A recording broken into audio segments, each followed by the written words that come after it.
Étant pasteur, je suis aussi prophète. Un pasteur,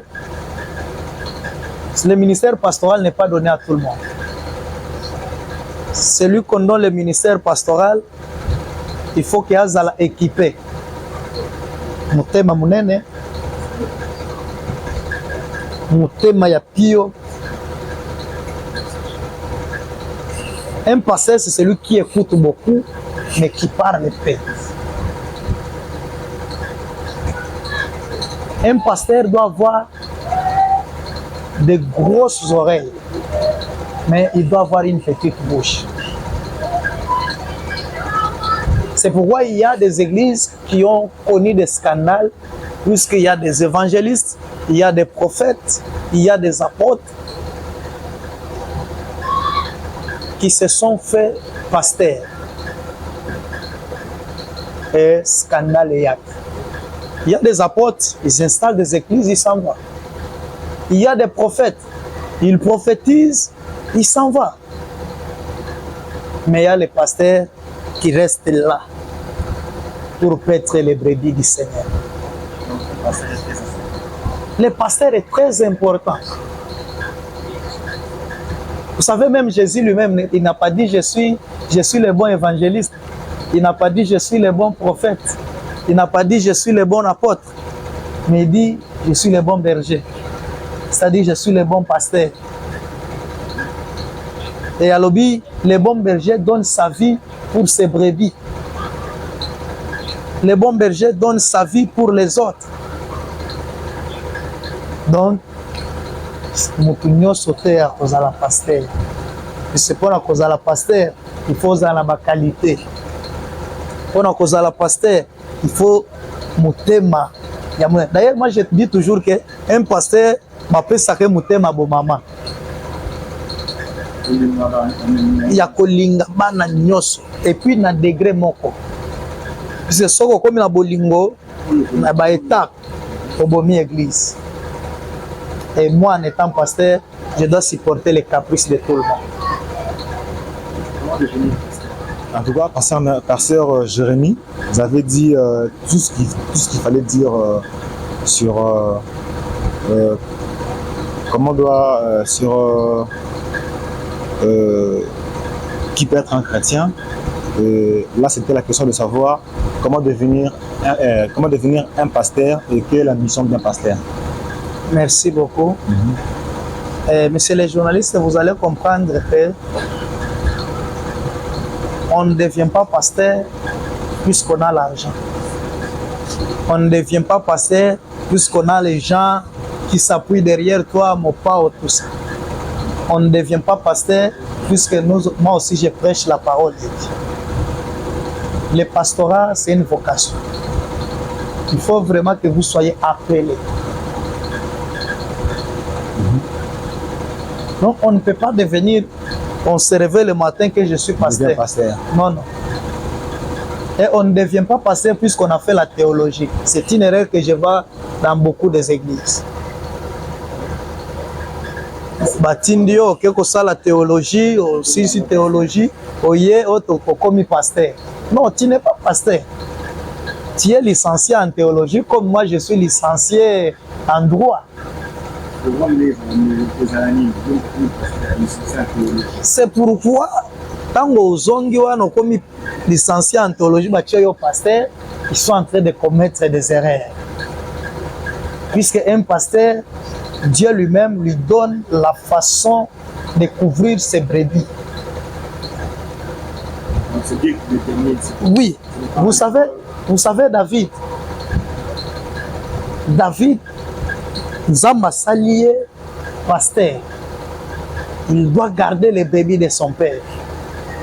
Et c'est Dieu qui a servi David, qui a utilisé Bamabanga naye na Mujeleti naye. Ce n'est pas le père de David qui a confectionné cela, qui a donné cette intelligence à David. Et David, en recevant ça, ayebi ke oyo ne Nzambe apesaki ngai nde na kobundaka nango nde na koprotegeaka peuple ya Nzambe. il a porté les mêmes armes ti Bosoya roi. Maintenant, les gens confondent le pasteur et la théologie. Lorsque David se présente devant le roi Saoul, que je suis prêt à aller combattre les Goliaths, les Philistins, Saoul a latissé. Or, lui est pasteur par appel, par vocation. Et Dieu lui a déjà donné l'arme qu'il faut défendre les brebis de Dieu. Les brebis de Dieu, c'est Israël, puisque Israël est menacé, Israël est combattu. Et il faut un pasteur. Et Dieu a soulevé David. Et Dieu a soulevé David comme pasteur. Après, si mundu qui a kobundanango. Saoul a dit non, on a latissa yo, a latissa. David a essayé kotambo l'habiter. Je ne suis pas accoutumé de travailler dans ces conditions. Je sais comment Dieu m'a établi. Je sais ce que Dieu a mis en moi. Théologie na yo ezanza matindi apesiote. La classe. La classe autant une classe normale. Donc on ne peut pas devenir pasteur puisqu'on a fait la théologie. On devient pasteur par vocation. Par appel. Par appel. Puisque si on me dit qu'on doit devenir pasteur comment, on doit chercher à savoir comment moi aussi je dois devenir pasteur. Et c'est ce qui détruit l'église aujourd'hui. Puisque na moni ya za na succès ya ki pasteur, na pena que ça la théologie 3 ans na ozonga na comme pasteur. Je vais vous choquer, messieurs les journalistes. J'étais dans une église, j'appelle un frère, je lui dis bon, comment a commencé votre église? Il dit bon, notre oncle avait une grande boutique. Quand on a une boutique, quand la boutique est quoi, l'oncle nous dit église de Zofuta. Comme boutique est quoi, faisons l'église. Et nous avons la pasteur. Donc ça, ce n'est pas l'église de Dieu. Bafungoli boutique na connotation mususu. Et ces gens-là qui s'appellent pasteurs, s'ils vont nous suivre, ils vont nous écouter, ils doivent laisser ça. Puisque bazome ma brebis ensemble pa musika. Puisque chaque appel pastoral a un message. Et c'est pourquoi il y a des pasteurs qui souffrent puisqu'ils ne savent pas leur terrain. Oui. Lorsque vous êtes appelé pasteur, vous devez avoir un terrain. Et dans la Bible, on est en train de nous montrer tous ces gens-là que Dieu a appelés, après ça, bango capacité, la possibilité, il y a s'en sortir. Puisque ça, il n'y a pas d'ensemble. Mais pas de battu. Nous avons des okoya. Dans ça, l'église. D'ailleurs, je vais vous dire que quand je me suis installé ici, j'avais retrouvé sur ces 4 églises voisines. Ma Simananga église de Zalaki, une église de Zalaki, ceux qui au côté église de Zalaki. Et après, j'ai vu ces églises disparaître. Na moni oyo babana kozala pasteur a motindi kapus. Omono azalaki pasteur akomi motard. Na mono azalaki pasteur azongeli musala na abanda komeka. Or ba mekaka te musala nzambe. Donc pour devenir pasteur il faut bengama. Soki nzamba bengi yo appelle les akana provision na. Les akapé na munduki nango pour résister. Donc nous plutôt à la pasteur. Arrose à la pasteur.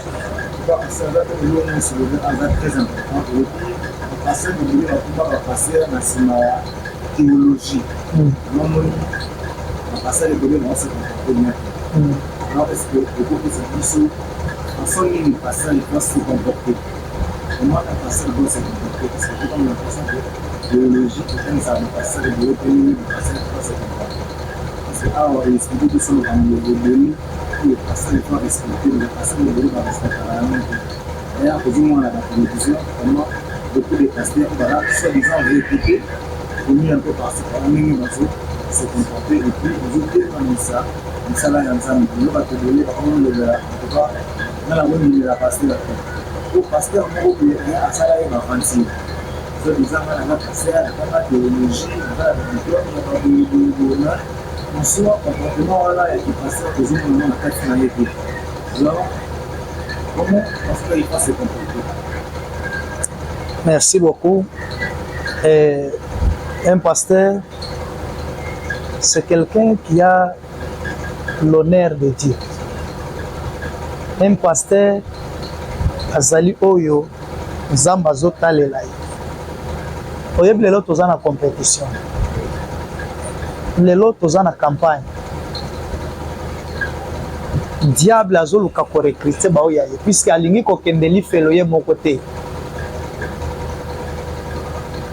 Et j'aime notre maître qui est Jésus-Christ puisque avant biloko ya ye aloba kango déjà. Il dit ils viendront nombreux. Bakolata casquette ya ki pasteur. Mais vous les reconnaîtrez na bizaleli na bango. Yo, on a déjà musulman, finga moninga musulman. On a déjà chez Yakoto, ya fingi chez Yakoto. Comment passer ya awazo finga passer ya kuna? Comment passer ya awazo yebisa bandimi ya kuna ke bolongo akuna ngande nazana nzambe? C'est pourquoi Jésus a l'obaki vous les reconnaîtrez et ils ne sont pas des vrais. Comme Bwana bapesi pasteur, bapesi. Mais en réalité, en lui, il n'est pas pasteur. Puisque les pasteurs que l'église est na bango posa lelo, les pasteurs a fait un message oyo, les a pire. Message à Yesu. Puisque ces gens-là aujourd'hui, Batouana, et moi des fois je pleure, puisque je suis en train de voir le nombre de gens que le diable est en train de recruter. Naba soi-disant, pasteur, on ne juge pas. Mais, Yesu alobi, vous les reconnaîtrez par l'œuvre. Pasteur a telemi na chair devant les enfants de Dieu, afinga moninga na pasteur. Bandimi pe balobi amen. Et baza bandimi te, baza ba fanatique na ye. Yo mona mukolo moko Paul a telema et Pierre a telema kazo finga Jean.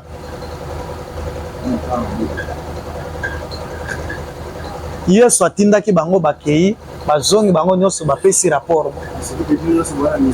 Mission toza nango eza bon. C'est pourquoi moi en étant pasteur, quand quelqu'un quitte l'église, il part dans une autre église où basa melanzamba son na regrettaka te. Mais ceux qui m'ont dit malongwe na église, akei na mokili, c'est là que je pleure puisque j'ai perdu une âme. Vous imposerez les mains aux malades. Est-ce que ba pasteur na ba tari sou batu maboko? Ba komi ba envoyer na bango, ba assistant na bango.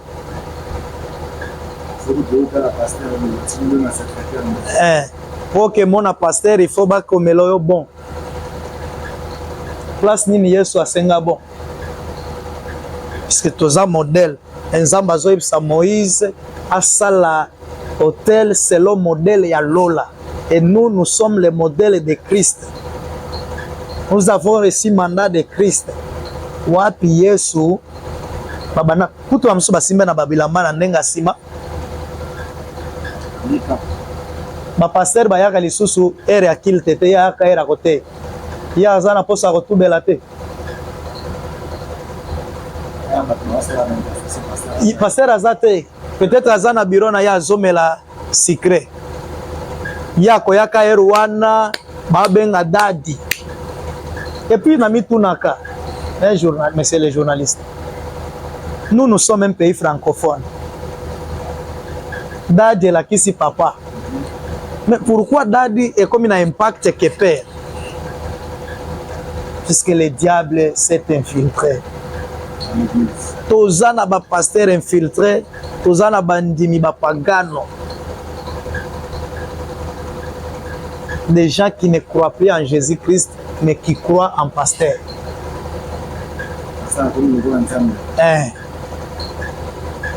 Le pasteur d'aujourd'hui, pasteur, Jésus dit, vous les reconnaîtrez. Ils viendront, bailler déjà, basé belé. Pasteur assis sur côté à l'enveloppe. pasteur pour que nous il faut bâtir de la na nos carburant aza ya nzambe te quel que soit le nombre de fidèles oyo azotondisa wana eza spectacle azosala. Moi je n'ai vu partout yo mona place Yesu abanda kobenga bato ke boya bomona miracle. C'est lui le fils de Dieu. Comment ton pasteur te dit boya lelo bokomona lelo makambo na kosala bokomona yo okosala non c'est que oza pasteur ya nzambe tolukela yo appellation mosusu. Ils ne sont pas de Dieu. C'est pourquoi je demande aux enfants de Dieu bafungola miso puisque campagne oyo toza nango eza campagne ya monene eza campagne ya makasi bawana bazosala campagne ya diable et ils seront nombreux qui vont se perdre. Là où on ne prêche plus Jésus, on prêche le pasteur. Là où on ne parle plus de Jésus, mais on parle des miracles. Là où on ne parle plus de Jésus, mais comme kolobela ba voyage na bango basala ba compte na banque na bango. Ils ne sont pas les pasteurs de Dieu. Et baza ba pasteur te baza ba business ba benga kabango ba businessman.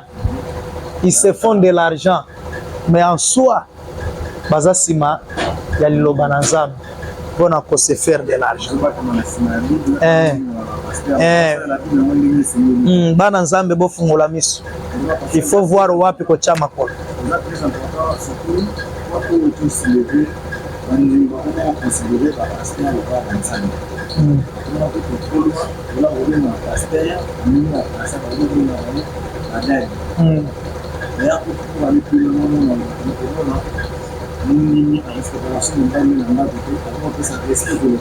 Pasteur.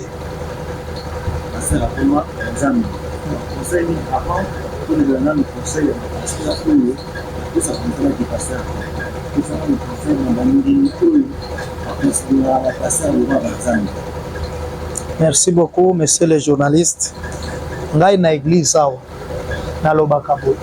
Soko otosa mobali na yo te pa na ngai oza eloko te. Soko ozotosa baboti na yo te ata oye pa na ngai nazo considérer yo comme mort.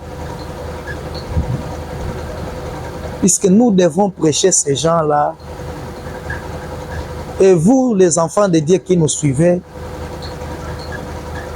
tosa mobali na yo avant tosa pasteur, tout en sachant que pasteur peut aza mobali ya muninga. Et vous les pasteurs qui acceptez ça, ceux qui ezalaki mwasi na yo akeko fukamela pasteur mususu et yo na ndako azotosa yo te, est-ce qu'on peut permettre ya? Ce sont des choses que nous devons prêcher. Puisque moi c'est ako bikisa mobali. Moi c'est azomona mobali papier mais azotosa pasteur. Ça n'a pas de sens. Oui, on ne refuse pas que Batosa pasteur, puisque c'est un serviteur de Dieu, c'est un homme de Dieu, oui. Mais Botosi wana esukaka wana, c'est pourquoi je vous ai dit au début que l'église est en train de compléter l'éducation barata. Et ça, la mutarata éducation na famille na ye, pour na comment vivre na mobile. Mais l'église quand même est sungaye à retrouver bolingo na mobile na bazala bien. Il y a des enfants qui ont raté l'éducation na baboti na bango, mais l'église est sungaye. Hein? Baboti va sentir que tant comme que l'église, moi n'a changé, comportement est changé. Aujourd'hui, aussi il y a l'église, tous autres dit ça ba maman est belé, ba papa bazoya te. Et kolela ya ba mibali est belé bazolo bani. Moi sinanga ngo depuis azoya azo changer. Siko mibali ya ba mama oyo bozana bango na église, cher pasteur, leurs maris attendent le changement de leurs femmes pour nous rejoindre. Mais tant que nous n'allons pas les prêcher, de respecter, d'aimer leurs femmes, ou bien il y a qu'à respecter mibali na bango, tout ça les côtés. Donc nous devons prêcher ba mama batosa mibali na bango, bana batosa baboti na bango. Mobali wa honoré yo, pourquoi yo ko honoré ye? Église to wele la kopambola mabala, mais on ne prêche pas la vérité.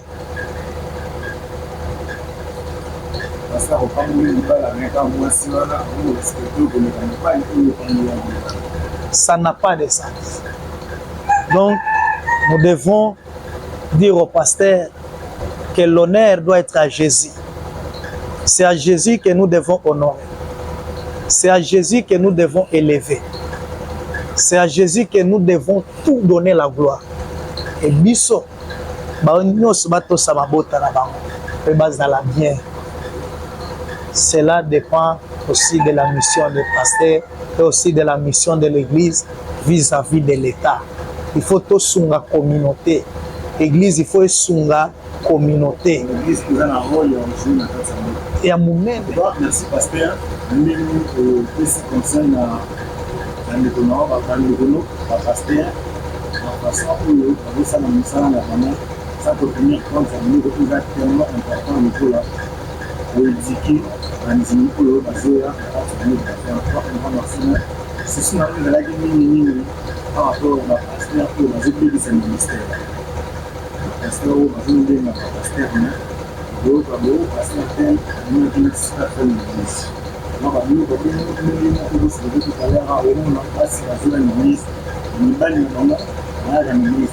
C'est ça qu'on dit, le globe de la communauté, le roi n'a pas de l'église. Moi, c'est là que je suis un pasteur. Ça veut dire que nous sommes minimum. Nous sommes un peu plus de ça. Nous avons détaillé que nous avons immobile dans le courage. Il y a des choses qui sont ministère. Alors, quel conseil que vous pouvez merci beaucoup. Et aux amusali ensemble okoki kokweya okoki kosala masumu. Mais il faut qu'on veille. Nous sommes ensemble, pasteur, vous devez veiller sur votre vie. Vous devez veiller sur les brebis que Dieu t'a donné.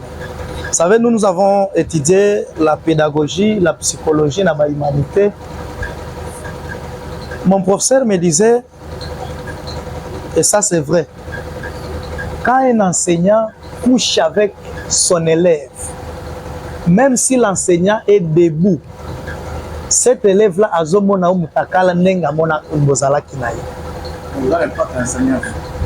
Non, et vous comprendrez que cet élève n'aura pas de l'attention sur vous. Pour dire quoi? Cher pasteur, cher serviteur de Dieu, tant que vous couchez avec les sœurs de l'église, vous couchez avec les mamans de l'église, cette maman, lorsque tu prêches, même si l'onction est descendue sur toi, elle ne te voit pas dans cette onction. Elle te voit combien tu es mis. Et tu déshonores la gloire du Seigneur. Et il y a des conséquences qui peuvent t'arriver. Même si ça n'arrive pas chez toi, ça peut arriver à ta descendance. Tous nous connaissons l'histoire de David. Les enfants de David ont manqué la royauté. Dieu a accepté de donner la royauté à Mwana ya Libanda, puisque David avait commis ces péchés-là.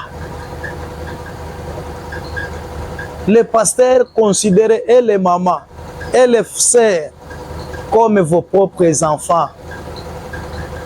De la manière que tu ne peux pas coucher avec ta fille, c'est de cette manière que tu dois voir la maman d'autrui qui vient à l'église, la sœur qui vient à l'église. Pourquoi Babenga Kayo papa? Puisque nous avons 3 catégories de papas. Il y a les pères dans la foi, que moi je n'aime pas appeler spirituel. Il y a les pères biologiques. Alors, développons un peu les deux. Père dans la foi, père biologique. Un père biologique ne peut pas coucher avec sa fille. Comment un père dans la foi, la fille qui vient à l'église, la maman qui vient à l'église, quelle que soit sa beauté, de la manière que vous papa, au boti jeune fille à Kitoko, malgré Kitoko, tu ne peux pas aller vers elle, puisque c'est ta fille. De la même manière, il faut voir vos filles à l'église, vos mamans à l'église, comme vos propres enfants. Et il faut avoir honte d'aller vers ces gens. Comment vous pouvez commencer même? Hein, monsieur le journaliste, c'est pas facile.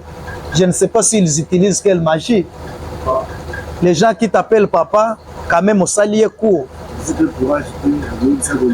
Aux UP courage. Au moni azan alliance, azan moi si abat. Et tu acceptes. C'est l'inacceptable. Et ces gens comme ça, ce qu'on l'a dit est belé. Ce sont des gens que Dieu avait déjà abandonnés. Et comme une expérience, mais en réalité,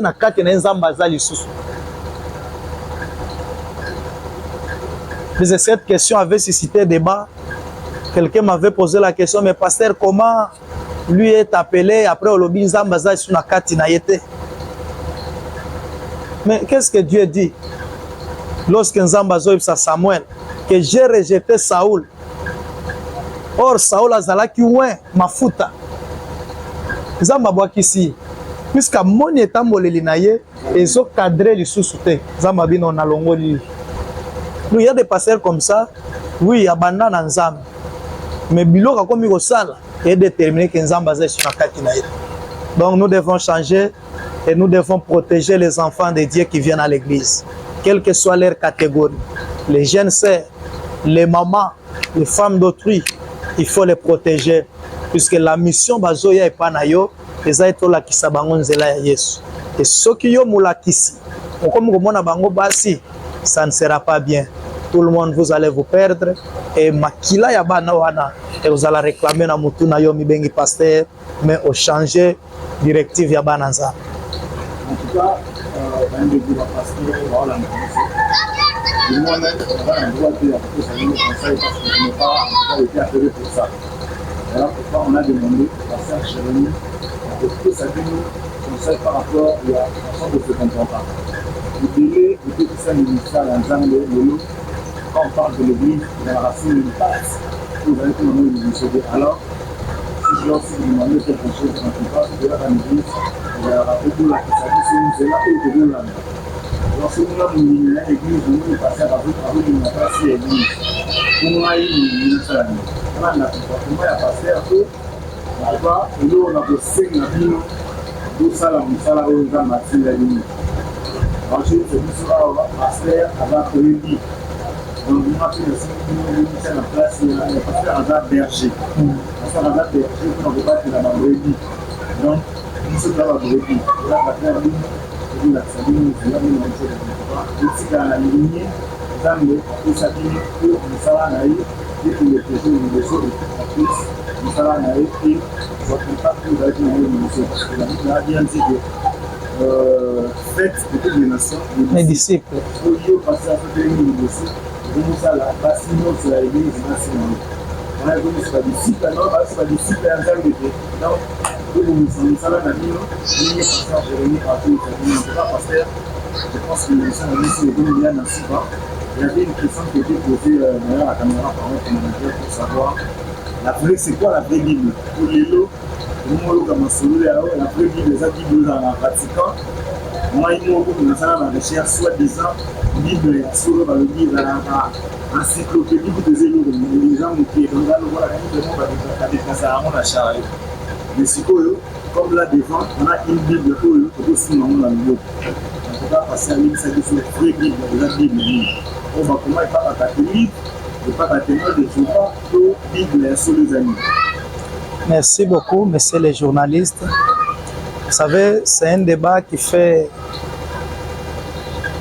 beaucoup de problèmes.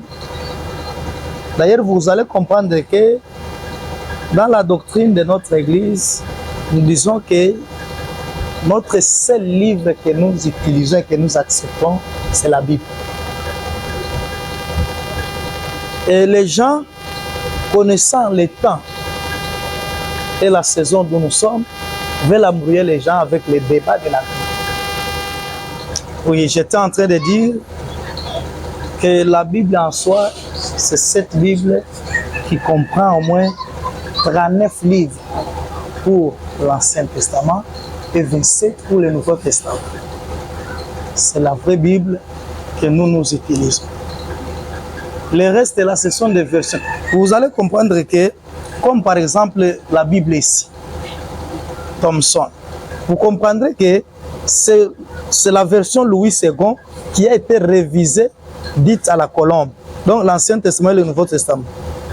Le système original est complet du professeur. Thomson, c'est un professeur qui a évolué, qui a étudié et adapté en haut.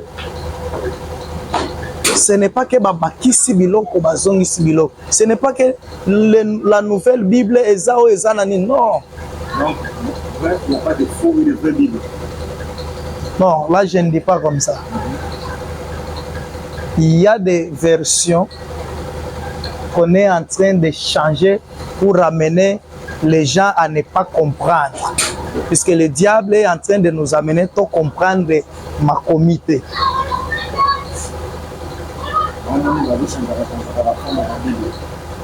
Ils sont en train de changer les versions. Et vous allez comprendre que dans ces Bibles-là qu'ils utilisent, il y a quand même le français échangé. Il y a quand même le langage échangé. Puisque celui qui lit par exemple la version Louis II, celui qui lit les Semins, vous allez comprendre que il faut que vous ayez vraiment un discernement pour comprendre le message, puisque le message c'est le même. Le français qu'on est en train de changer ou bien la version. Puisque le français c'est la traduction, la Bible était écrite en hébreu. Il fallait maintenant traduire en la langue ou et qu'on permettre bango de maîtriser le message. Donc, nous avons la seule Bible qui a 66 livres. Créé en plusieurs versions. En plusieurs versions. Et c'est quoi la bonne version? C'est pour définir, c'est pour le bonheur autour de la gagnante. On peut changer la version de la Bible de donner pour Satan a pu aussi le cas finalement pour faire passer le message final. Bon, pour moi, je vais conseiller aux gens. Puisque la version ne peut pas causer les problèmes. Le problème, c'est le cœur du message. Toute la Bible qui a 66 livres, c'est la bonne Bible. Mais faites attention aux versions où on est en train de changer. Puisque phrase est changer seulement avec une virgule. Les pensées changent. Les idées peuvent changer avec seulement un point d'interrogation. C'est pourquoi un bon lecteur de la Bible, lorsqu'il lit la Bible, il ne va pas négliger les points d'interrogation, il ne doit pas négliger les points virgule. J'aime bien dans mon église ici, il y a des prédicateurs, il y a des lecteurs de la Bible. Lorsqu'il lit la Bible, il vient. Il dit, pasteur, ici je n'ai pas compris. J'ai lu Louis II, j'ai vu point virgule. Maintenant, je viens de lire l'autre version, il n'y a pas point virgule. Qu'est-ce qui ne va pas? Donc, un bon lecteur de la Bible, lorsqu'il lit la Bible, il doit maîtriser le français, si c'est en français. Il doit maîtriser la version qu'il est en train de lire pour ne pas tomber dans les hérésies. Donc, la meilleure façon pour un chrétien de comprendre la Bible, c'est la de la Bible, il doit s'approcher de son pasteur pour ne pas comprendre la telle version, j'ai lu ça dans le pasteur, il peut te détruire. Tu dois faire l'effort de comprendre ce qui est dit dans la Bible. Tu viendras vers le pasteur si tu es bloqué quelque part. Puisqu'on ne lit pas d'abord la Bible comme les livres de la bibliothèque. Si tu veux lire la Bible, demandez le Saint-Esprit. La Bible dit, cette parole a été inspirée. Et lorsque tu es en train de lire un livre, tu te connectes à la pensée et à l'idée de celui qui l'avait écrit. Par exemple, comme si je lis Genèse, je me connecte à la pensée, aux idées de Moïse. Puisque les 5 premiers livres est commandement à Moïse. Et tu ne peux pas te connecter à Moïse qui était inspiré tout en étant charnel. Il faut oser la paix spirituelle pour que vous comprendre la pensée de Dieu sur ce message.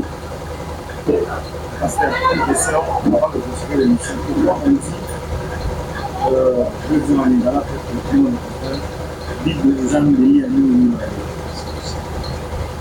Ça veut dire Wana eza expression ya bato oyo balingi comprendre nzambe te.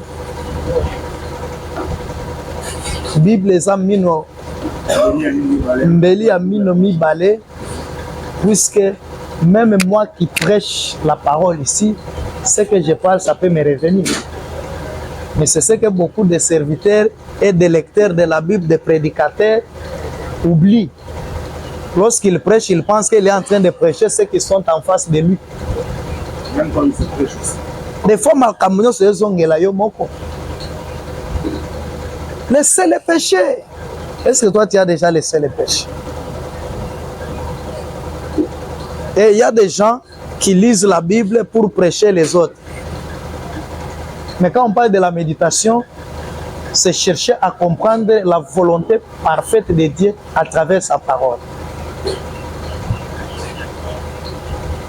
Donc, c'est ça la signification de la Bible plutôt en Bible prêchée. Non, non. Bon, d'ailleurs, c'est un langage vulgaire. La Bible, c'est la parole de Dieu. Et la parole de Dieu ne peut pas dire que peut-être nous allons se contredire. À Salibo, à Balusi, à Balusi, sous Makambo. Non. Ce sont des gens qui pensent que Makambo zote ya bato ezo concerné yote. Or Makambo te ya bato yo concerné pe. Donc aujourd'hui, beaucoup de personnes qui se disent que la Bible est plutôt la Bible prochaine, nous pouvons. Bon, bazu yango wapi? Au moins, pour expliquer bato que la parole de Dieu Ezambeli. Puisque Ezambeli, pourquoi? Lorsqu'on prêche la parole de Dieu, ils ont percé dans mon thème. Et lorsque vous prêchez, lorsqu'un prédicateur prêche la parole, c'est comme un docteur. Yo mona déjà mutakei, okuta na docteur achuba otonga na kobondela yo. Oube bazo opere yo, bazo bondela yo. Bako pasula. Ata ozo kapasi, ata anesthésie simbite, bako pasula, balongola malade. Mais oyebi eza na bapase, azu Bible azo luka place, bazo lobela ke Nzamba pambola ki Salomon. Mais bazo loba te place, Nzambe ayebisaki David ke yo po simbaki makila ebele okotongela ngati. Po ani David asimbaki makila bato abomaki ebele. E yo okotongela ngati mwana na yo okotongela. Bato bisika bato koyebisa bato ke bisika balobi ke mutu ya masuma okota lola te basote. Bayokoluka bisika Yesu abakisaki map. Atei place wana. Abombi vérité moko boye. Puisqu'ils ne veulent pas que les enfants de Dieu sachent la vérité. Il y a même des gens qui partent loin. Bazoboya koyoka liloba na Nzambe, baluka prophétie. Ils oublient que ça c'est la vraie prophétie. La Bible. J'étais dans une conférence des hommes de Dieu. La Bible m'a commis Ancien Testament, Nouveau Testament. J'ai dit non, il ne faut pas faire ça. Ça, c'est la parole de Dieu. Testament, ils ont moué, non? Si on a mis sur Koufi, il faut qu'on change. Nouvelle alliance et ancienne alliance. Il y a le testament. Oui, puisque le testament suppose que le testataire est mort. Et on va mettre en pratique le testament lorsque le testataire n'est plus. Mais notre Dieu, qui est le propriétaire de cette parole, il est vivant. Et non, non, débat wana, c'est plus que ceux qui avaient écrit son mot. Ils ont été inspirés. Mukolo malobazana bobo. C'est un peu ça. En ce qui concerne les débats sur la Bible, il y a beaucoup à parler, mais je vous remercie pour ça. En tout cas, chaque chrétien du monde entier, dans la question de sur les questions, il y a sur les questions pareilles. Il y a des réponses pour les questions. Le monastère qui a posé la question sur la Bible, certainement, il est satisfait par rapport à ce qu'il a dit le pasteur aujourd'hui. Et moi qui ai posé la question par rapport à ce qu'on dit que la Bible est un plutôt à Dieu tranchant, en tout cas, j'ai compris et c'est quelque chose que je ne vais plus dire. Et pour ceux qui ont dans leur tête sur l'Ancien Testament et le Nouveau Testament, en tout cas, aujourd'hui, vous avez compris qu'est-ce qu'il faut dire. Au lieu de dire Nouveau Testament et Ancien Testament, le pasteur Jérémie nous a enseigné, nous a demandé de parler de l'Ancienne Alliance et la Nouvelle Alliance. En tout cas, à cette émission, j'espère que vous avez été édifiés, comme nous-mêmes personnellement, et les qui sont derrière la caméra ont été édifiés. En tout cas, je vais dire gloire à Dieu pour ce Seigneur qui était là depuis le début de l'émission jusqu'à la fin de l'émission, parce que, comme je viens de le dire, l'émission tend déjà vers la fin. Pour retirer l'émission de le nom de la fin. Merci beaucoup. Je demanderai aussi de préciser l'adresse de l'église, parce que beaucoup de gens ont fait Merci beaucoup à tous les enfants de Dieu qui nous suivent de partout où vous vous retrouvez. Nous sommes cette église, la porte de la Nouvelle Jérusalem. Et nous sommes la porte. J'insiste bien, nous sommes la porte. Et nous voulons amener le peuple de Dieu dans la Nouvelle Jérusalem. Partout on ne vous prêche pas la sanctification. Partout on ne vous prêche pas la venue du Christ. Partout on ne vous dit pas la vérité. C'est le temps de changer les camps. Puisque Jésus revient bientôt. Je disais au peuple de Dieu, aux enfants de Dieu, que partout on ne vous prêche pas Christ, partout on ne vous prêche pas la repentance, la sanctification, on est en train de vous faire passer du temps. Il n'y a pas assez de temps, Jésus revient bientôt. Et je dis toujours au peuple de Dieu que nous, Église, corps de Christ, nous, Église, épouse de Christ, nous n'attendons pas le jugement, mais nous attendons la noce avec notre Messie. Maintenant, si on vous fait traîner encore dans des messages qui ne vous fortifient pas, dans des messages qui ne construisent pas votre avenir, dans des messages qui ne vous amènera nulle part, on est en train de vous faire passer du temps. Baroté un miracle, baroté ça ma prophétie, toutes ces choses se seront. Ce qui est au cas miracle, il y a que Lazare, c'est le temps de croire en Jésus-Christ, c'est le temps de changer, c'est le temps d'accepter le brisement, c'est le temps de devenir nouveau, puisque Jésus nous appelle. Il frappe à notre porte, il a besoin de toi. Vous savez, Dieu dit, il n'est pas content de la mort d'un pécheur. Alors, nous n'avons pas besoin de te perdre, mais nous avons besoin de nous retrouver avec toi quand Christ reviendra. D'ailleurs, il revient bientôt. Où tu passeras ton éternité si Jésus revient aujourd'hui? Où tu passeras ton éternité si le monde prend fin, si Jésus revient? Tout ce que tu as bâti, tout ce que tu as construit, tout ce que tu as comme bien, tu les abandonneras. Ça n'a pas commencé avec toi. Ceux qui ont bâti, ceux qui se sont fait le nom, ils sont partis. Mais ceux qui ont cru en Jésus-Christ, Bazana Tolo et Abraham, et ils vont se réjouir à la venue du Messie. Que Dieu vous bénisse de partout où vous êtes. Nous sommes l'église, la porte de la Nouvelle Jérusalem. Nous sommes dans la commune de Ngaliema, dans le quartier Mousseï, sur l'avenue Mamayemo, numéro 24 bis. C'est là où il y a le siège de notre église. Vous êtes loin, vous pouvez nous rejoindre à travers nos adresses, à travers nos réseaux sociaux. Quand vous cliquez Église La Porte de la Nouvelle Jérusalem sur Facebook, vous allez nous retrouver. Quand vous cliquez EPNJ TV sur YouTube, vous allez nous retrouver. Et quand vous prenez notre numéro de contact que nous venons de donner, vous allez nous retrouver. Sinon, que mon Dieu vous bénisse et que Dieu vous amène encore dans la bonne voie. C'est le temps que Dieu touche le cœur de ces pasteurs qui te traînent encore dans des messages d'abondance, de prospérité, mais qu'il t'amène dans la perfection de ton âme, la perfection de ton esprit et préparer ton éternité. Que Dieu vous bénisse. Que Dieu vous bénisse à chaque fin du monde entier. Lorsque je suis venu avant la fin de cette émission, je pensais à venir tu viens à l'église pour les miracles, parce que tout ça l'argent.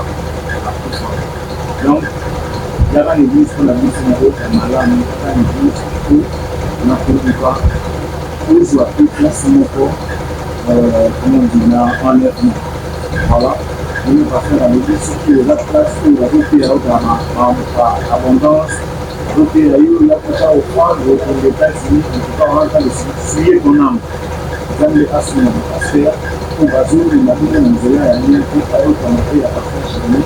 Pour passer le salut, la carte, nous allons pas vraiment pour passer la carte, et là, nous allons pas encore pas de tout. Je veux dire merci au bon Dieu qui a permis à cette émission, et malgré les difficultés, nous sommes les 6 ans, comme ça, il faut répondre à la retard, dans la famille du monde, malgré la difficulté à technique, on va peut-être, on va toujours les laisser dans le site.